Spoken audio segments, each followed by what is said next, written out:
Hi everybody, it's Cole from Mossend here, and today I'm going to show you all my rolling stock, all my wagons and all that sort of stuff that goes with it. I'm going to put virtually every wagon I own on the railway and show you. Not that many, but here's a look. Right, hang on, here we go.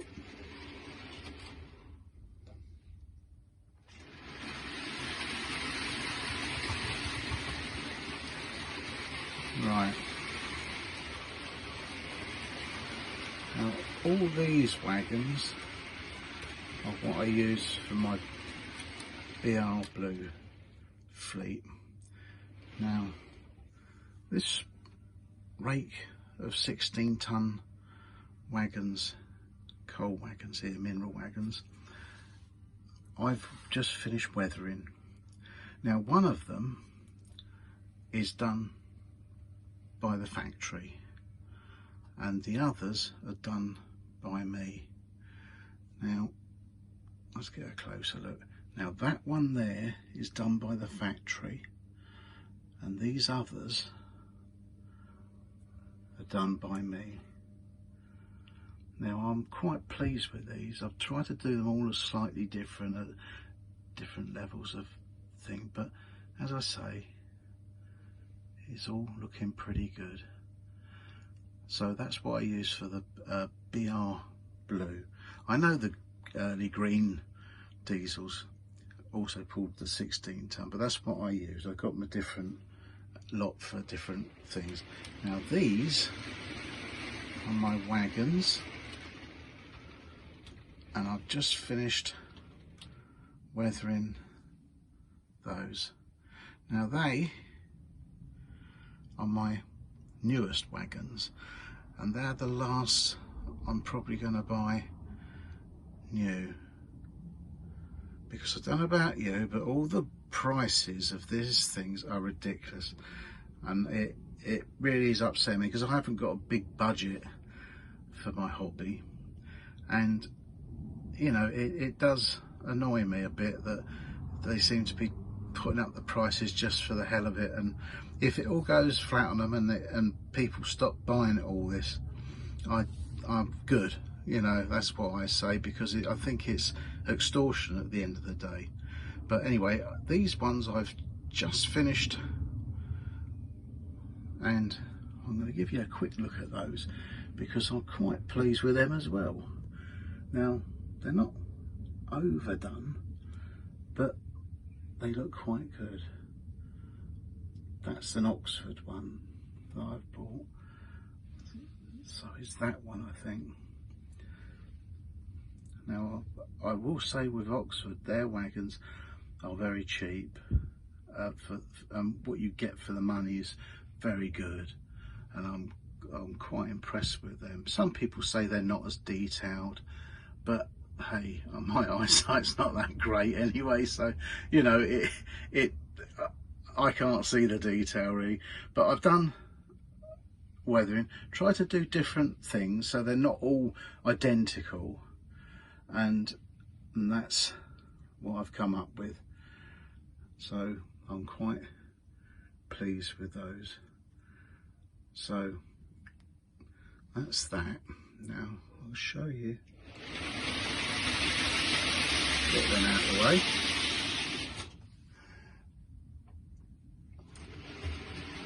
Now these are what I use for my early diesels, the BR green diesels, and I've weathered myself. Come on, well, you let me down when I'm on film, don't you?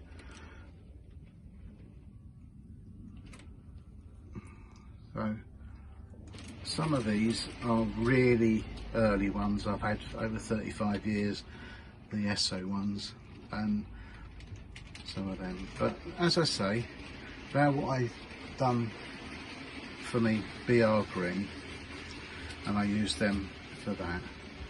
And I get mainly a lot of my wagons now from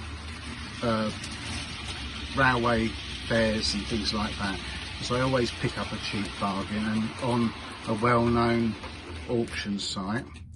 So that's not say no more about that, but they are the only way I can afford these things now. I mean, I'm not paying I mean, for a plank wagon they're talking £37 now, and some of the modern era stuff is £70–80 for. I mean, I think it's unbelievable, but there you are. They are, I grant you, they're highly detailed, but I don't think they're worth the money. Anyway, I'll show you what I'm going to do with steam. I'm going to pause it now to bring on my steam. One moment, be right back. Now these are what I use for steam, the private wagons, and they are quite nice, and I do like weathering these because they really do well. And I think even if you're not into weathering, just putting real coal in these things instead of these horrible plastic loads that you can buy, I mean, it makes all the difference. It really does look quite good. And if you've been thinking about weathering and you're a bit scared about it, I would have a go, because like there's two that's not been weathered. I haven't touched them other than the coal. And then when you look at this, it just looks so much more bright. They don't stick out like a sore thumb. They're, you know, I can't understand why people don't weather, because a lot of the people I follow do, and they're very good at it, and I've learnt a lot from them.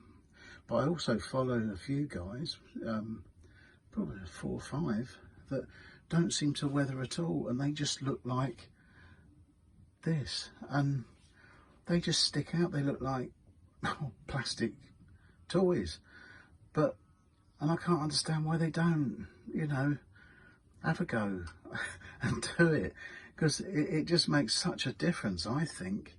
And I really do think that at the end of the day, it just looks so much more realistic. And perhaps I'm wrong, but I think in model railways, the model in the hobby is you're trying to get a realistic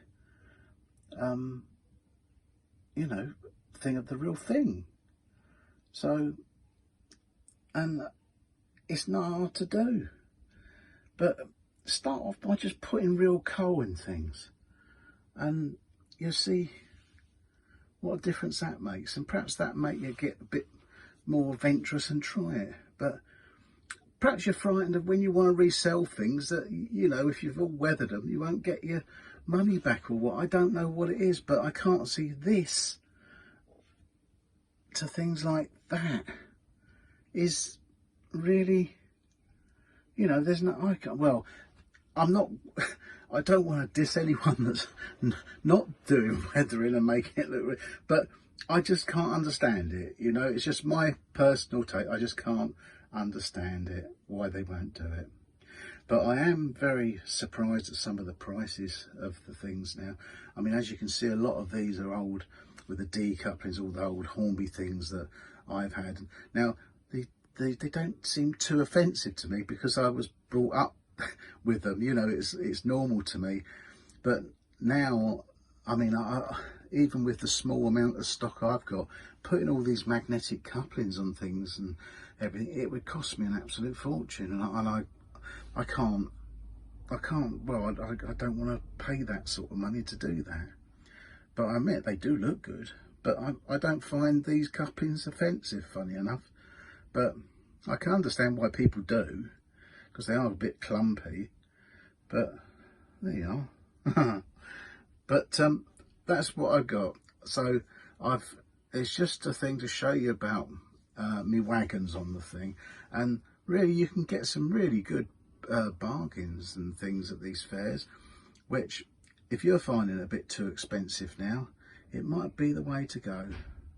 And eBay, oh, I said it, sorry, that auction site, you can get some real good deals. So that's really all I've got to say. I hope you're all keeping well, and I'm sorry, I think I got a fly or a wasp in here. I don't know if you've heard that buzzing, but I'm going to get stung in a minute, I think. Or I've got a wasp nest in my loft, so I don't know. But anyway, you all take care. And thanks to my subscribers. I really do appreciate that. You're diamonds, really are. And thanks for that. Anyway, all take care. Bye. These wagons broke off while I was filming and I didn't notice it. So these are some more I have. It just shows you how crap I am at doing this. But as I say, they should have been with the steam rake of things I've got. But they broke. I didn't realise they were missing. Right, thank you.